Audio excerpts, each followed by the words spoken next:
അസ്സലാമലൈക്കും. അപ്പം ഇന്നത്തെ നോമ്പ് രണ്ടായല്ലോ അല്ലേ. അപ്പം ഇന്നത്തെ സ്പെഷ്യൽ എന്തൊക്കെയാണെന്ന് നോക്കിയാലോ. സ്പെഷ്യലായിട്ട് വലുതായിട്ടൊന്നും ഇല്ല കേട്ടോ.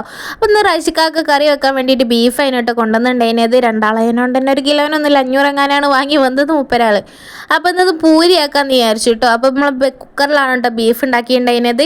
വരട്ടി വെക്കാമെന്ന് അതിന് ആദ്യം വിചാരിച്ചു. പിന്നെ വിചാരിച്ച് പൊലിച്ചകത്തേക്ക് നമുക്ക് കറി വേണമല്ലോ. എനിക്കൊക്കെ പൊലിച്ചകത്തേക്ക് ഒരു താളിപ്പുണ്ടായാൽ ഞാൻ അതും കൂട്ടി ചോറുന്നു കേട്ടോ. എനിക്കതാണ് ഇഷ്ടം. പക്ഷെ ഇവിടെ ഉള്ള ആൾക്ക് പറ്റൂല. ഇന്ന് ഇവിടുത്തെ കോഴിക്കോട് സ്പെഷ്യൽ പൂളക്കറി ഉണ്ടാക്കിയിട്ടുണ്ട് കേട്ടോ. നമുക്ക് കല്യാണം കഴിഞ്ഞ ശേഷമാണ് കേട്ടോ ഫസ്റ്റ് ടൈം ഞാൻ ഈ ഒരു പൂളക്കറി തന്നെ കൂട്ടുന്നത്. വലിയ നോമ്പിന് മാത്രം ഉണ്ടാക്കുന്ന സ്പെഷ്യൽ ഡിഷാണ് കേട്ടോ. അതേ നോമ്പ് തുറക്കാൻ നേരം കഴിക്കുന്നതായിട്ടുള്ളത്. കാക്കക്ക് അത് കഴിക്കാൻ പൂതിയാവുന്നെന്ന് പറഞ്ഞ നേരം അത് ഉണ്ടാക്കിയിട്ടുണ്ടായിരുന്നു. പിന്നെ ഞാൻ ബ്രെഡ് ഇന്ന് മധുരത്തിന് പകരം എരുവിലാണ് ഉണ്ടാക്കിയിട്ടുണ്ടായിരുന്നത്. പച്ചമുളകും ചെള്ളി കട്ട് ചെയ്തിട്ടുള്ള ഒരു ബ്രെഡ് വാട്ടിയതാണ് ഉണ്ടെന്ന് ഉണ്ടാക്കിയിട്ടുണ്ടായിരുന്നത്. എല്ലാ പണിയും കഴിഞ്ഞ് ലാസ്റ്റാണ് ഞാൻ ജ്യൂസ് അടിക്കാൻ നിൽക്കില്ല കേട്ടോ. അന്നേരം രാശിയൊക്കെ എന്താ പറഞ്ഞാൽ ജ്യൂസ് ഞാൻ അടിച്ചാലോ എന്ന് ഷമാമ അതിനോട്ടൊന്ന് ജ്യൂസ് അടിക്കാൻ വേണ്ടി കൊണ്ടുവന്നിട്ടുണ്ടെങ്കിൽ ഈ പ്രത്യേകമായിട്ട് പറയുള്ളൂ ഈ ചൂടിൻ്റെ കാര്യം മാത്രമേ ഉള്ളൂ. ചൂട് കാരണം നല്ല ക്ഷീണമാണ്, വിശപ്പോ കാര്യങ്ങളൊന്നുമില്ല.